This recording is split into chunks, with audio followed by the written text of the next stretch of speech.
Every breath you take feels normal and safe, right? But what if I told you, with every breath you take, tiny toxic particles are entering your body, traveling through your lungs, crossing into your blood, and slowly damaging your heart, brain, and even your DNA. Air pollution isn't just outside, it's inside us too. Let's dive into what air pollution really does to our bodies, how it kicks off, how it spreads, and why scientists now say it's one of the deadliest threats we face on this planet.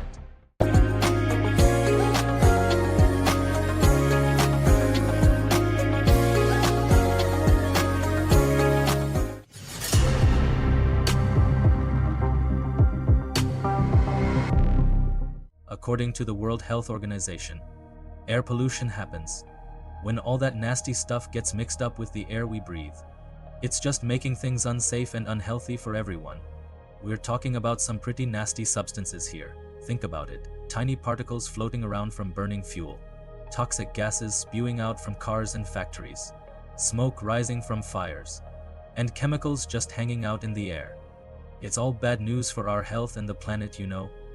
The WHO explains that some of these tiny pollutants are incredibly small, like 30 times thinner than a single human hair.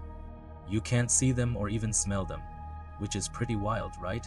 But your body just can't run away from them, no matter what you do. The World Health Organization identifies PM 2.5 as one of the most harmful air pollutants out there.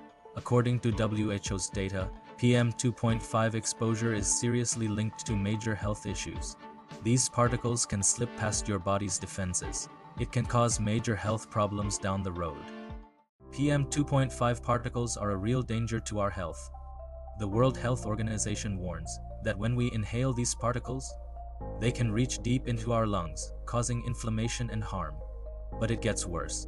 A research published in the Lancet Medical Journal found that these particles can actually pass from your lungs into your bloodstream. Once they get into your system, they can spark inflammation all over, raising your chances of heart attacks and high blood pressure. The same research also shows that air pollution can mess with your brain and even increase the chances of neurological issues. It's a silent danger we all really need to keep an eye on. According to UNICEF and the World Health Organization, children are especially vulnerable to air pollution. Their lungs are still on developing stage, so they breathe more air for their size. WHO reports that long-term exposure during childhood can seriously hurt lung capacity and boost the chances of respiratory issues later on. Elderly people and those with existing heart or lung conditions are also at significantly higher risk. Air pollution causes millions of premature deaths every year worldwide. Air pollution isn't just some distant problem for big cities. It's right here, affecting all of us in ways we might not even realize.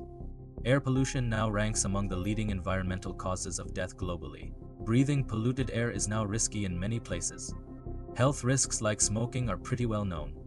A bad diet can really mess you up. These tiny, invisible particles can impact our health, our environment, and even the weather.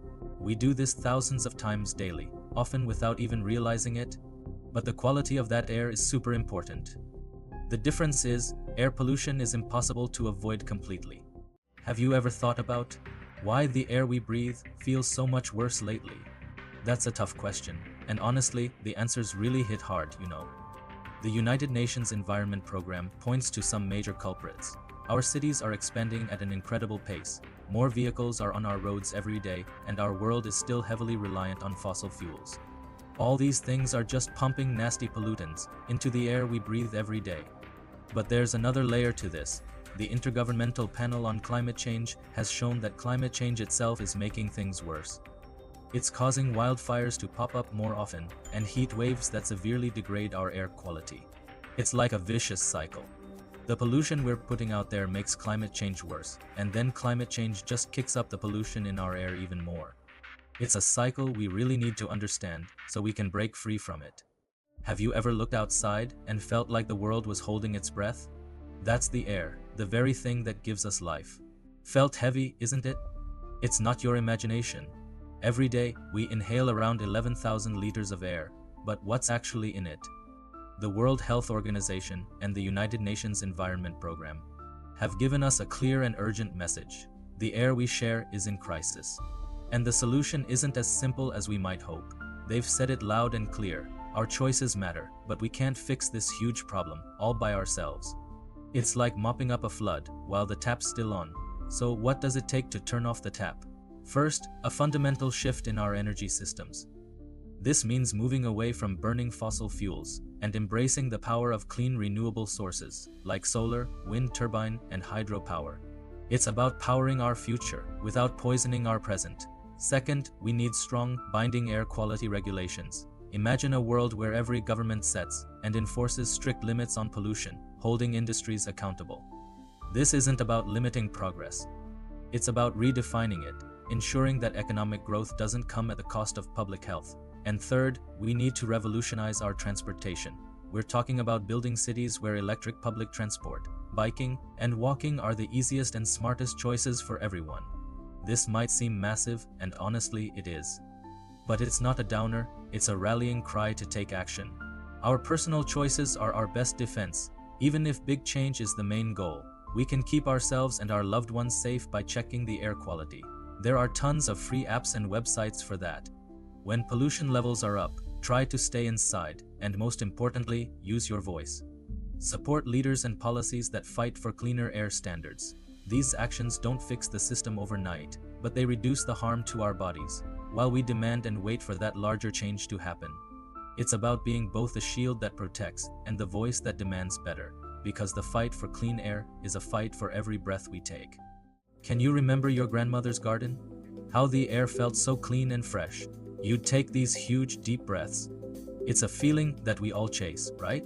That sense of pure, clean air. But here's something that really made us stop and think through. What if the air that seems clean isn't clean at all? We worry about what we eat and drink, but what about the breaths we take every single day? So much of the pollution around us is completely invisible.